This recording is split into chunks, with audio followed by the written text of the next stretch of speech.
Which profession has the most F***KED up people in it? As a CPS worker, the investigation supervisors were all having affairs, and one strangled the new hire in the office. Our judge got a DUI. Even ours was sleeping with the office manager. Hi, I'm a rep from Netflix. Could you tell me that story again? Maybe over the course of 3 to 5 seasons? One season that ends on a cliffhanger. I was a busboy at 16 years old.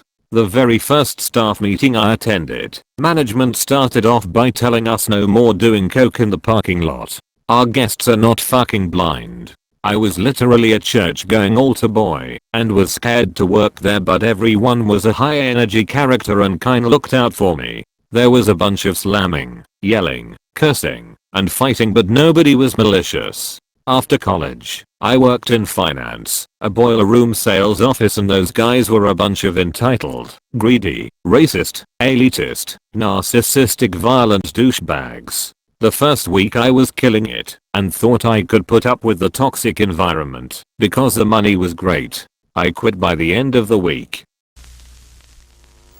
People that work in car dealerships.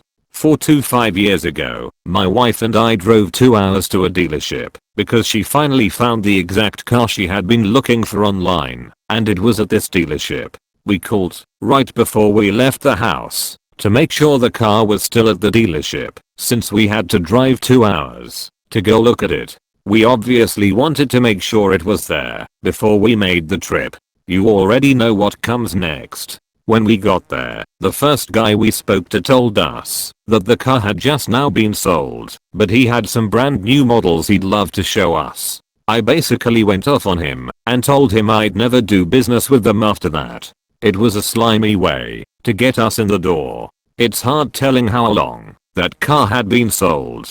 They just assumed we would buy something since we made the trip. Quite the opposite, actually. The car business is full of degenerates. I was in college and interviewed to sell cars. The interviewer said, "You might feel bad the first time you get some old people on a fixed income and sell them a car you know they can't afford, but once you get that commission check you'll forget all about it." I got up and walked out. This is exactly how I felt during my time working for AT&T in sales. I maintained my principles while there, but I took constant flack from management for not upselling enough. Listen, someone comes in for a phone, I'll sell them that phone. Maybe a case and earbuds to accessorize. Past that, unless they actually seem to need something, I'm not slinging random bullshit to pad your store sales metrics. I left after a year or so. The slimy nature of those places disgusts me now. Edit, did not expect that much of a reaction. I'm pretty sure this is my first Reddit award. People I have met who are life coaches seem to be the most wackadoodle people ever. I've had 2 close friends in my life become life coaches. Calling them back quote wackadoodle is close to the truth. They are, but there is more to it. They want to help people, but have no discerning skills outside of reading too much fad fitness / self-help literature and being charismatic. Also, are both fairly wealthy, but didn't make the money themselves. I think their heart is in the right place, but the wealth crunchy granola bars and pseudo-intellectualism many from self-help books melted their brains. M's. High stress, odd hours, and in most of the country ridiculously low pay. There's a lot of phenomenal medics whose lives are an absolute mess. It was horrifying watching a close acquaintance of ours collide with this reality. The guy has a lot of issues, which led him to genuinely, truly want to do something heroic with his life. Paramedic was the obvious choice, right? Horrifying bodily injuries do not bother him. Tragedy, he's used to that. It's awful but he can deal. The training? No problemo. He's smart as hell. He was a truly excellent emergency paramedic, and he was 100% willing to sacrifice the hours necessary to do the job to his utmost.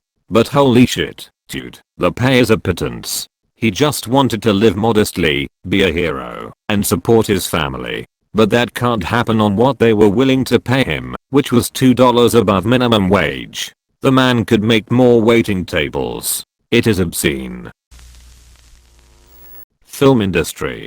Lots of egomaniacs and emotionally unavailable individuals. 10+ hour days with lots of unforeseen overtime back to back for weeks or months at a time. Then you end up unemployed for months at a time, gearing up for the next onslaught of work. Either always traveling for the job in the middle of nowhere, or stuck in a studio. We say the shit runs downhill, so usually anyone in a higher position feels the need to belittle you. Barely anyone likes to take accountability, and will quickly pass on the blame if they can. Again, usually to someone down the chain. Fast-paced, high-pressure environments, crazy amounts of money riding on projects. Lots of substance abuse and affairs. Rap parties especially go crazy. The city I'm from has a good film community, so I've had a blast so far, but have definitely endured abuse from the occasional interstate folk and heard other crazy horror stories. Prison guards. Used to play video games with a guy from Texas that was a guard at some prison. He divorced his wife, who I had also become friends with, so that he could profess his love for me. I turned him down, and he told me if I ever went to Texas and he found out, he'd make sure I wouldn't leave the state. Wow, couldn't handle the rejection, so he resorted to a death threat. What a real piece of work. Honestly shocked no one has mentioned the music industry / scene, and at every level.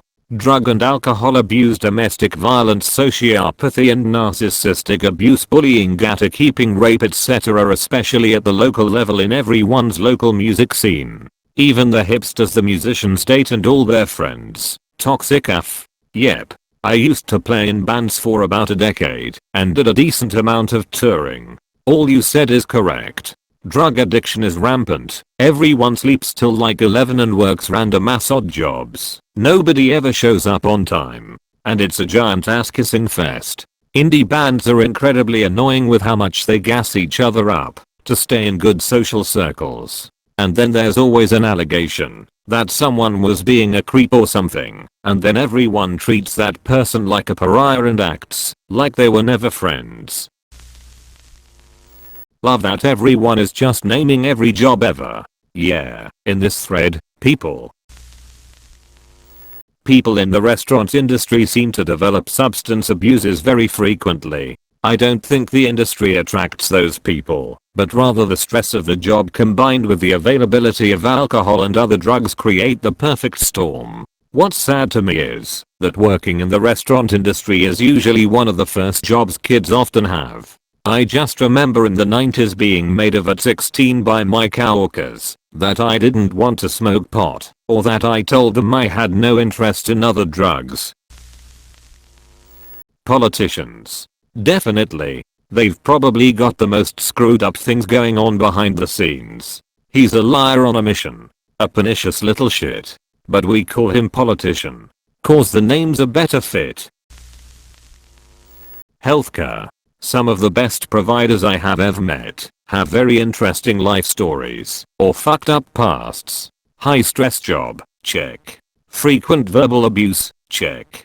Occasional physical abuse, check. Long shifts frequently with little to no breaks, check. If you don't come into this field fucked up, you may leave a little fucked up. Let's not even talk about COVID, where people were dying constantly and families accused of us murdering their loved ones.